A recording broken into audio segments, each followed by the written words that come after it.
बिस्मिल्लाहिर्रहमानिर्रहीम। आप देख रहे हैं चैनल हुआ अकेडमी और हम वीडियो बना रहे हैं रेड सीएसएस पे अकाउंटिंग और ऑडिटिंग के इम्पोर्टेंट क्वेश्चन पे। हम ऑलरेडी एमसीक्यू पे बना चुके हैं, हम लोग बना चुके हैं इम्पोर्टेंट क्वेश्चन पे। अब और पेपर को थोड़ा स्टडी और डिस्कस कर लेते हैं, ठीक है।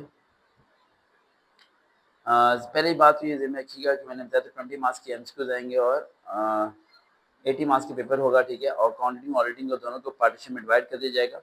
अकाउंटिंग में जो से हैं वो प्रैक्टिकल क्वेश्चन आएंगे जिसमें आपको फाइनल अकाउंट बनाना आना चाहिए, बीआरएस आना चाहिए, कैपिटल रेवेन्यू के बारे में पता होना चाहिए, सिंगल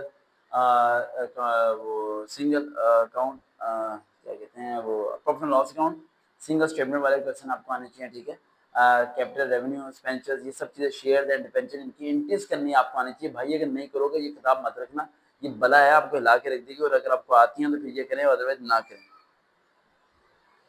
अब ऑडिटिंग में इंपॉर्टेंट क्वेश्चन कौन से आए थे, इंपॉर्टेंट जो आ रहे हैं ज्यादा, why computerised audit is required in the presence of the manual.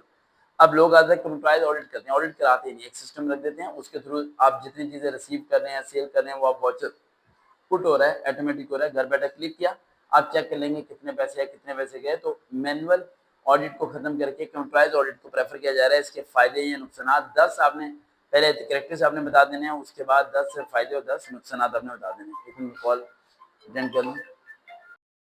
बिस्मिल्लाहिर्रहमानिर्रहीम। हम अकाउंटिंग के इंपॉर्टेंट क्वेश्चन के बारे में बता रहे थे। मैं कह रहा था कि अकाउंटिंग को आप अगर प्रैक्टिस करें तो ज़्यादा बेहतर है, यानी कि अकाउंटिंग के क्वेश्चन को और बाकी चीज़ों को प्रैक्टिस करें तो ज़्यादा बेहतर है। अब ऑडिटिंग का मैं क्वेश्चन बता रहा था आपको, why computerize audit is required, ठीक है, in the presence of the manual audit से बेहतर कंप्यूटराइज ऑडिट क्यों होता है। इसके कैरेक्टर्स आपने लिखने हैं कम से 10, एडवांटेजेस भी 10 और डिसएडवांटेज भी आपने कोई से 10 लिखने। आगे आता है डिफाइन ऑडिट एंड ऑडिटिंग किसे कहते हैं, and comment on the auditor dependence considerations of the reasonable assurance and the true and the fair view for the financial audit of a corporate easily।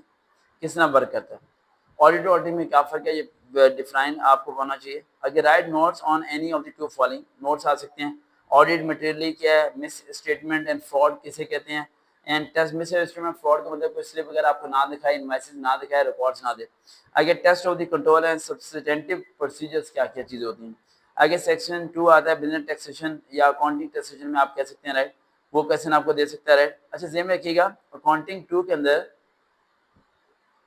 Accounting एक point बताना भूल गया, accounting 2 के अंदर मैंने सेल टैक्स इनकम टैक्स बोला था ना, वो वाले सवाल भी आ सकते हैं, ये दिमाग में रखना है। सेल टैक्स इनकम टैक्स के क्वेश्चंस आपके आ सकते हैं, ठीक है। उसमें ये भी कह सकते हैं वो tax income tax ordinance 2001, head of the income section 11, tax credit section 61 65, capital gains और पेनल्टी वाले भी। पेनल्टी वाला क्वेश्चन बड़ा ही ज्यादा इंपॉर्टेंट है, वो हमेशा आ जाता है, वो पढ़ के जाना है आपने टैक्सेशन की बुक से। अकाउंटिंग पार्ट 2 में जो होता है टैक्सेशन और बिजनेस लॉ, नहीं बिजनेस नहीं, टैक्सेशन आएगा, इनकम टैक्स आएगा और अकाउंटिंग आएगी, तीन चीजें मर्ज करके अकाउंटिंग पार्ट 2 बनता है।